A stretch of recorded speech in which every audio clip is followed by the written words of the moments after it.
लगातार 2 बेटियां हो गई 2 साल के अंतराल में। सच कहूं तो मैं खुश नहीं थी। मेरे सपने अधूरे रह गए। मेरा सपना था कि एक बेटा भी मेरी गोद में खेले, मगर मेरे अच्छे पति ने जब कहा 2 बेटियों को ही हम पाल पोस कर काबिल बनाएंगे स्नेहा, क्यों बेटे के लिए तरस रही हो। आज के इस महंगाई के ज़माने में 2 से ज़्यादा बच्चे होना भी देश के अहित में है। वैसे ही देश में जनसंख्या बहुत है। 2 बेटियों के बाद अगर एक बेटा हो गया तो तुम्हारा ध्यान भी बेटे की ओर ज़्यादा रहेगा, जिससे बेटियां स्वयं को तिरस्कृत महसूस करेंगी। मैं ऐसा होने नहीं देना चाहता। हमारा छोटा परिवार सुखी परिवार। मेरे पति की बात मुझे कुछ हद तक तो समझ में आ गई, मगर मन में एक अधूरा ख्वाब सा रह गया। हम दोनों ने मिलकर दोनों बेटियों को अच्छी शिक्षा और अच्छी संस्कृति से अच्छा व्यक्तित्व दिया। बड़ी बेटी डॉक्टर बनी तो छोटी बेटी इंजीनियर। बड़ी धूमधाम से दोनों बेटियों की अच्छे लड़कों से शादी भी की। बड़ा दामाद डॉक्टर है तो छोटा दामाद इंजीनियर। दोनों बेटियों को ही अपना मनपसंद जीवन साथी मिला। हम बहुत खुश थे, इसलिए खुशी से जीवन बिताने लगे। मेरे पति ने जो भी संपत्ति हमारे पास थी दोनों बेटियों में आधी आधी बांट दी। जब बड़ी बेटी ने कहा कि हमें आपकी संपत्ति की ज़रूरत नहीं है पापा, आप अपनी संपत्ति अपने पास ही रखिए, तब मेरे पति ने जवाब दिया, हमारे घर की तुम दोनों ही तो वारिस हो।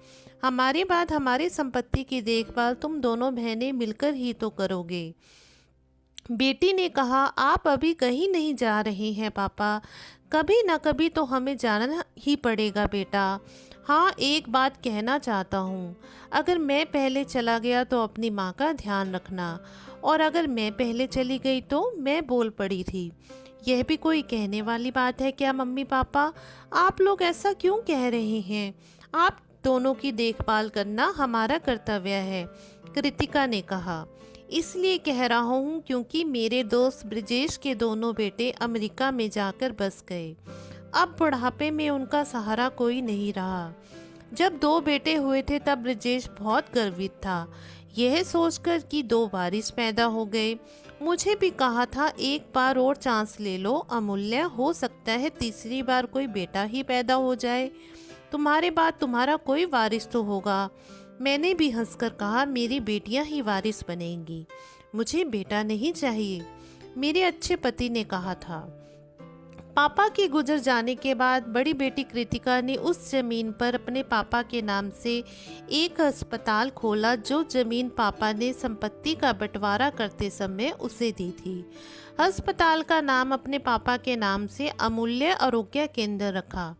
छोटी बेटी अमृता के नाम से उसके पापा ने अपना मकान कर दिया था। अमृता ने उस मकान में बच्चों के लिए एक निशुल्क स्कूल खोल दिया और स्कूल का नाम मेरे नाम से स्नेहा विद्यालय रखा। दोनों बेटियों ने माता पिता का नाम अमर कर दिया। आज मैं अपनी बेटियों पर गर्वित हूँ। मेरे मन में अब कोई भी अधूरा ख्वाब नहीं रह गया। कौन कहते हैं कि केवल लड़के ही वारिस बनते हैं, लड़कियां नहीं। जहाँ पर भी कृतिका और अमृता के पापा आज हैं, वहीं से देखकर गर्व से उनका सीना चौड़ा हो रहा होगा, यह सोचकर कि मेरे बाद मेरी बेटियों ने हमारा नाम ऊंचा रखा है, जीवित रखा। बेटियों ने अपने कर्मों से मेरा दृष्टिकोण ही बदल दिया। बेटा ना होने का मन में अब मेरे मन में कोई शोभ नहीं रहा। धन्यवाद।